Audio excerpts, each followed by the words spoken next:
Roorkee HRDA कार्यालय के बाहर किसानों और भगवानपुर व नगला इमरती के ग्रामीणों ने धरना देते हुए एचआरडीए के खिलाफ जमकर नारेबाजी की। किसानों का कहना है कि उनके घर, दुकानें व खेत एचआरडीए द्वारा सैटेलाइट द्वारा बनाए गए नक्शे के आधार पर ग्रीन जोन घोषित करने की तैयारी शुरू कर दी गई है, जिसकी जानकारी किसानों को नहीं दी गई है। उन्होंने कहा कि यह किसानों के साथ बहुत बड़ा अन्याय है, जिसके चलते उन्हें बहुत बड़ा नुकसान हो सकता है। इस मौके पर किसानों के साथ उत्तराखंड किसान मोर्चा के नेता भी मौजूद रहे। किसानों ने चेतावनी दी कि अगर इस कानून को जल्द ही निरस्त नहीं किया गया तो किसान और ग्रामीण मिलकर एक बड़ा आंदोलन करेंगे। अभी 2 दिन पहले किसानों को पता चला था, भगवानपुर के किसान, नगड़ा इमरती के किसान जो हाईवे के किनारे उनकी ज़मीनें हैं, तो यहाँ पे आके पता चला कि आपकी ज़मीनें जो है ना, जो पट्टे भी आवंटित हो रखे हैं एससी समाज के लोगों को, और जो किसान के पास 8-10 बीघे ज़मीन है वो सिर्फ इसलिए बचा के रखी कि भाई अपनी दुकान भी कर सको और अपने मकान भी बना सको।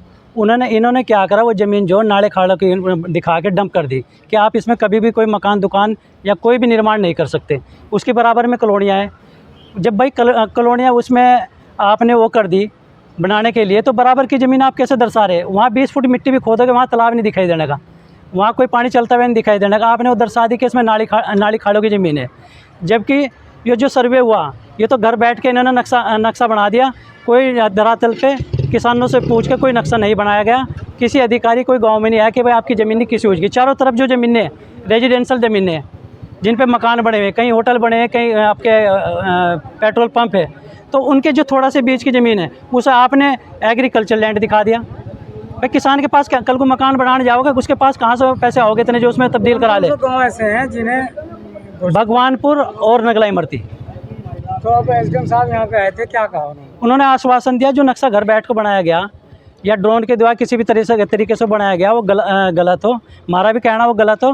किसानों से पूछ कर उनकी ज़मीनें जो रोड के पास आ रही है सिर्फ मकान बनाने के लिए और अपना ढाबा खोल ले रोज़गार के लिए। एक किसान के पास 4-4 लड़के, 5-5 लड़के, तो वो सिर्फ इसलिए रोक रखी ज़मीन ने कि अपनी दुकान भी बना लो या कोई होटल खोल लो और पीछे अपना मकान बना लो।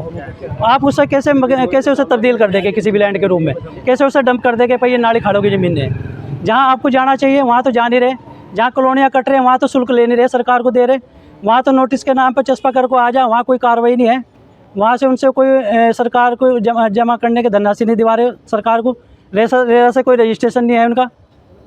तो मेरा सीधा ये कहना कि भू माफियाओं को लाभ पहुँचाने के लिए नक्शा बनाया गया, सिर्फ किसानों के हित में और मजदूर के हित में बिल्कुल ही निंदनीय है।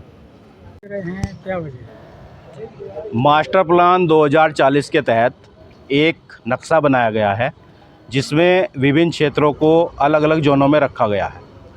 किसानों से इस संबंध में कोई बात नहीं करी गई, ना ही ज़मीनी स्तर पर इस तरह का कोई सर्वे किया गया है।